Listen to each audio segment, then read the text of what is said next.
Hello दोस्तों, clear concept channel में आप सभी का स्वागत है। आज मैं आप लोगों के लिए लेकर आया हूं 24 जून का करंट अफेयर, जो आप लोगों के लिए बहुत ज़्यादा इंपॉर्टेंट होगा। दोस्तों क्लास स्टार्ट करते हैं।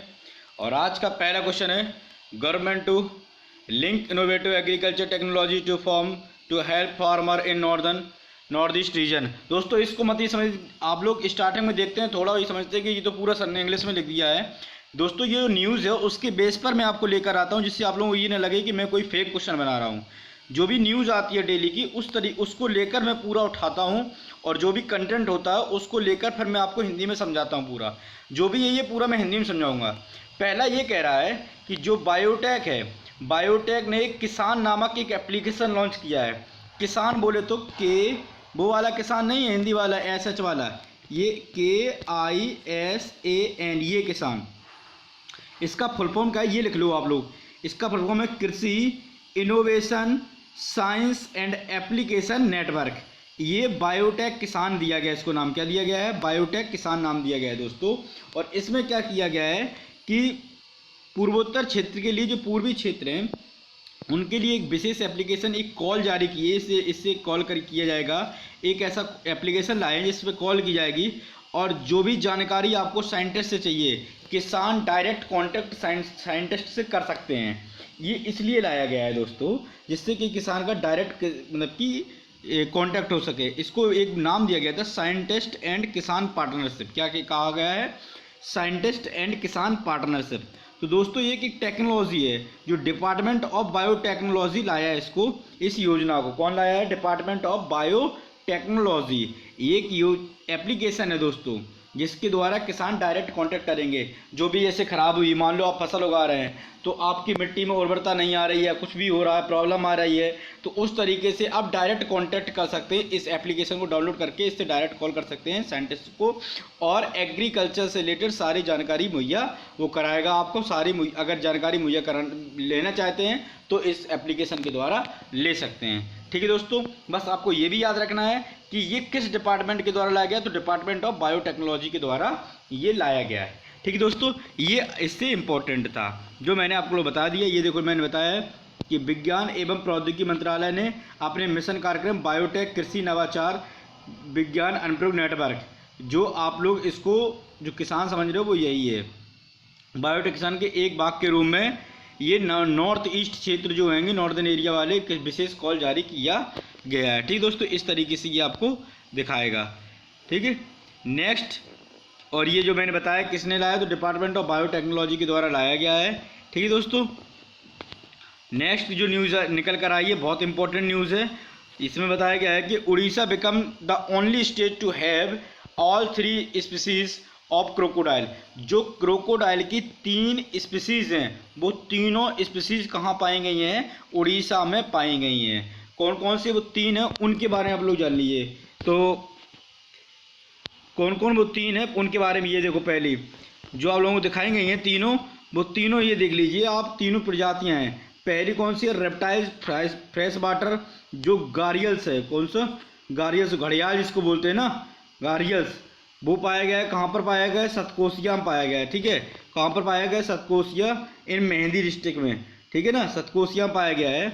और दोस्तों दूसरा जो है वो कौन सा है, मुंगेर से जो है वो भी पाया गया भीतरकनिका। कहाँ पर, भीतरकनिका नेशनल पार्क है, उसमें ये पाया गया है मुगर्स। ठीक है ना, और तीसरा जो है वो साल्ट वाटर में, ये कौन सा है, फ्रेश वाटर में, और ये घड़ियाल टाइप का जो है, और ये पाया गया है क्रोकोडाइल है, ये मगरमच्छ है साल्ट वाटर में। एक साल्ट वाटर में पाया गया है, एक मुगर्स है जो भीतरकनिका वन्यजीव अभ्यारण्य में पाया गया है, और तीसरा रिप्टाइल्स जो सतकोसिया में पाया गया है। तो ये दोस्तों एक घड़ियाल है, एक क्रोकोडाइल है, और एक मुगर्स जो भीतरकनिका नेशनल पार्क में पाया गया है।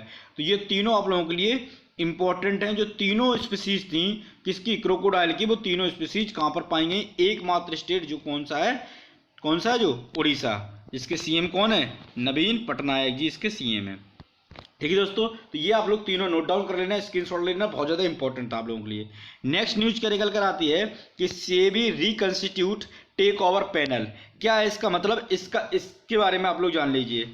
तो सेबी ने क्या किया है कि एक टेक ओवर पैनल बनाया गया। क्या बनाया है, 4 सदस्यीय जो एक अधिग्रहण पैनल तैयार किया गया है, किसके द्वारा, सेबी के द्वारा एक पैनल तैयार किया गया है। उस पैनल में क्या किया जाएगा कि जैसे जो टेक ओवर के कर लिया थी कंपनी, जैसे मान लो कि जो फ्लिपकार्ट आपका था, तो फ्लिपकार्ट को किसने टेक ओवर किया? वॉलमार्ट ने। तो अब इस पर अध्ययन करेगी ये जो 4 सदस्यीय पैनल बनाया गया है, 4 मेंबर पैनल बनाया गया है। ये 4 मेंबर पैनल जो है वो इसमें क्या करेगा? इसका अध्ययन करेगा और ये बताएगा कि इसमें कहाँ पर फॉल्ट है, क्या जो मैनिपुलेट तो नहीं हो रहा है पैसा वगैरह। तो इस तरीके से इस पर अध्ययन करेगा। आप लोग ये समझ लीजिए ये 4 जो मेंबर हैं वो कौन कौन से हैं। तो चेयरमैन है वो जस्टिस NK सोंधी है, जो former chief justice of high court को कर्नाटका के रह चुके हैं, केरला के रह चुके हैं और फॉर्मर प्रेसिडाइंग ऑफिसर भी रह चुके हैं। ठीक है दोस्तों, तो ये कौन है? चेयरमैन है जस्टिस NK सोंधी। इनको भी याद कर रहे हैं ना कि इस जो पैनल का अध्यक्ष कौन है, वो कौन है? जस्टिस NK सोंधी। ठीक दोस्तों, दूसरा अगर बात करूँ मैं तो डेबरेस खामबाता हैं। ये क्या है? फॉर्मर एडवोकेट जनरल है, कहाँ के? महाराष्ट्र के रह चुके हैं पहले। कौन? एडवोकेट जनरल रह चुके हैं। और तीसरे जो मेंबर है वो थॉमस मैथ्यू टी। कौन? थॉमस मैथ्यू टी रह चुके हैं। ये former chairman of life insurance LIC के रह चुके हैं। LIC बोले तो life insurance corporative of India, इसके रह चुके हैं। अगर मैं नेक्स्ट बात करूं तो नेक्स्ट में कौन है? N वेंकटराम। ये वेंकटराम जो कौन है? MD and CEO ड्यूलेट कंपनी। इसके बारे में मैंने अभी पिछली न्यूज़ में आपको बताया था। ठीक है, तो जो बात जून की न्यूज़ कराई थी उसमें मैंने इसके बारे में पूरा बताया था। ठीक है दोस्तों, तो ये एक पैनल तैयार किया गया है जो क्या करेगा? जो भी कंपनी जो है वो टेक ओवर कर ली जाती हैं उन पर यह अध्ययन किया जाएगा कि ये किस तरीके से टेक ओवर की जा रही हैं, इसमें कोई मैनिपुलेशन तो नहीं हो रहा है। इस तरीके से इसका पूरा अध्ययन किया जाएगा। अगर मैं सेबी की बात करूं तो ये जो रेगुलेटरी बॉडी किसके द्वारा, ये कब हुई थी? 1992 में। कब? 1992 में हुई थी, ministry of finance government of India के द्वारा। और इसका जो हेडक्वार्टर वो कहाँ पर है? मुंबई में, महाराष्ट्र में है। ठीक है दोस्तों, अगर एजेंसी के एग्जीक्यूटिव की बात करूँ तो एग्जीक्यूटिव अजय त्यागी है, IAS चेयरमैन है दोस्तों इसके। कौन? अजय त्यागी। ठीक है दोस्तों, ये पूरी न्यूज रही।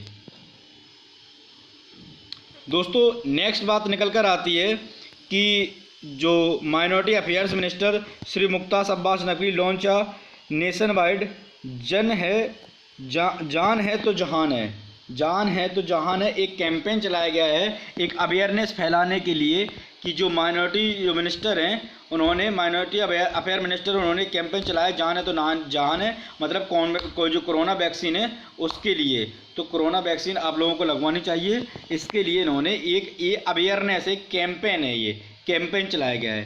ठीक है दोस्तों, कि वो ज़रूरी है टीकाकरण करवाना, उसके लिए पूरा कैंपेन चलाया गया है, जान है तो जहान है। ठीक दोस्तों, नेक्स्ट क्या न्यूज़ निकल कर आती है, ये भी बहुत इंपॉर्टेंट है। जो Upasana Kamani named ambassador for forest frontline heroes at WWF की जो क्या बनाई गई हैं, ये ब्रांड एम्बेसडर बनाई गई हैं। कौन सी? कौन? उपासना कामनी। WWF बोले तो वर्ल्ड वाइड फंड के द्वारा। वो WWF नहीं है जो लड़ाई वाली है, वो नहीं, फाइट नहीं है ये क्या है? फंड की जो ये जो उपासना कामनी है, ये पहले, ये अभी भी क्या है? अपोलो की डायरेक्टर है। कौन है अपोलो की? ये डायरेक्टर है। इनको ब्रांड एम्बेसडर बनाया गया है किसका? WWF इंडिया का। ठीक है दोस्तों, ये रही उपासना कामायनी। हेडक्वार्टर इसका WWF का कहाँ पर है? तो न्यू दिल्ली में है। कहाँ पर इसका हेडक्वार्टर? न्यू दिल्ली में इसका हेडक्वार्टर है। और ये जो स्टेबलाइज की अगर बात करूं तो ये स्टेबलाइज कब हुआ था? तो ये 1969 में इसका स्टेबलाइज हुआ था WWF इंडिया का, और इसकी ब्रांड एम्बेसडर इनको बना दिया गया है। किसको बना दिया गया है? ये कामनी को। ठीक दोस्तों, नेक्स्ट न्यूज लेकर आते हैं।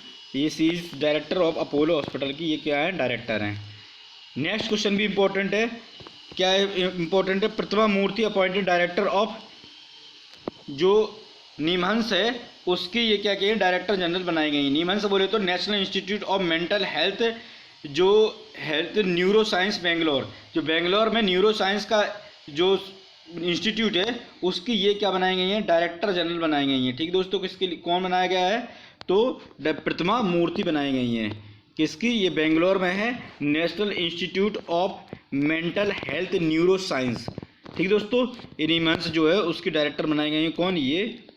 और इनको दोस्तों WHO के द्वारा अवार्डेड भी किया जा चुका है स्पेशल रिकॉग्नाइजेशन अवार्ड के द्वारा, अवार्ड के द्वारा। किसके द्वारा? अवार्ड के द्वारा। WHO ने इनको स्पेशल रिकॉग्नाइजेशन अवार्ड दिया गया है। और कब दिया गया था? तो नो तंबाकू डे के दिन, जो 19 जून को मनाया जाता है। ठीक है दोस्तों, उसके दिन इनको दिया गया है, 21 मई को, सॉरी। अगर मैं बात करूं नेशनल इंस्टीट्यूट ऑफ, जो निम्स की बात अभी कर रहा था, national institute of mental health and neuro science जो है, उसका जो मोटो है वो क्या है? समत्व योग उच्चते, जो संस्कृत में लिखा था, स्टेबलाइज हुआ था 1847 में हुआ था। अगर इसके डायरेक्टर की बात करूं तो प्रतिमा मूर्ति अभी बनाई गई हैं। लोकेशन की बात करूं तो बेंगलुरु में है इसका। कहाँ पर? कर्नाटका। ठीक है, ये पूरा मॉस्कोट वाइट स्वान है, ये पूरा न्यूज़ निकल कर आई थी। नेक्स्ट, बहुत इंपॉर्टेंट, आपके हर एक एग्जाम में ये न्यूज़ मिलेगी। लॉरियल हावर्ड जो है वो first transgender complete at Olympic, जो 2021 में जो टोक्यो में ओलंपिक खेला जाना है, जो जाना किसके नाम से जाएगा? टोक्यो 2020 के नाम से जाना जाएगा, लेकिन खेला 2021 में कोविड-19 की वजह से इसको पोस्टपोन किया गया था। उसमें जो लॉरियल हावर्ड हैं, न्यूजीलैंड के हैं, ये पहली ऐसे ट्रांसजेंडर हैं जो ओलंपिक खेलेंगे। अगर ये जीत गए तो फिर आप लोगों को समझना है कि कितना न्यूज़ में रहेगा। तो ये आप लोगों के लिए बहुत ज़्यादा इंपॉर्टेंट है, इसको स्क्रीन को शॉर्ट कर लिए, लिख लीजिए, बहुत ज़्यादा इंपॉर्टेंट पॉइंट है। ये न्यूजीलैंड के रहने वाले हैं, सिलेक्टेड किए गए हैं ओलंपिक के लिए। ठीक है दोस्तों, वेट लिफ्टर हैं ये। नेक्स्ट इंपॉर्टेंट है ये DPIIT सेक्रेटरी जो हैं गुरसुप्पा प्रसाद, इनकी डेथ हो गई है कोविड की वजह से। तो ये बहुत ज़्यादा इंपॉर्टेंट आप लोगों के लिए है। DPIIT के सेक्रेटरी जनरल रह चुके हैं ये। ठीक है दोस्तों, तो इनको भी आप लोगों को याद कर लेना है, क्योंकि ये आप लोगों से जब फेमस उसमें पूछा जाता है आइडेंटिटी में, तो ये पूछा जा सकता है। नेक्स्ट क्वेश्चन है, उड़ीसा CM लॉन्च आशीर्वाद for education and health for Covid orphans. मतलब क्या है दोस्तों कि उड़ीसा जो गवर्नमेंट है, उन्होंने CM जो नवीन पटनायक जी हैं, इन्होंने एक ये योजना लॉन्च की है, आशीर्वाद योजना। इससे क्या होगा कि जो भी जिनके माँ बाप खत्म हो गए, जिन बच्चों के माँ बाप खत्म हो गए या किसी के पिताजी खत्म हो गए हैं, तो जो अनाथ बच्चे हैं उनकी शिक्षा के लिए, स्वास्थ्य के लिए, रख रखाव के लिए एक आशीर्वाद योजना लागू की है। इसमें क्या होगा कि उन बच्चों को 2500 रुपये दिए जाएंगे जिनके माँ बाप खत्म हो गए कोविड-19 में, पर मंथ 2500 रुपये।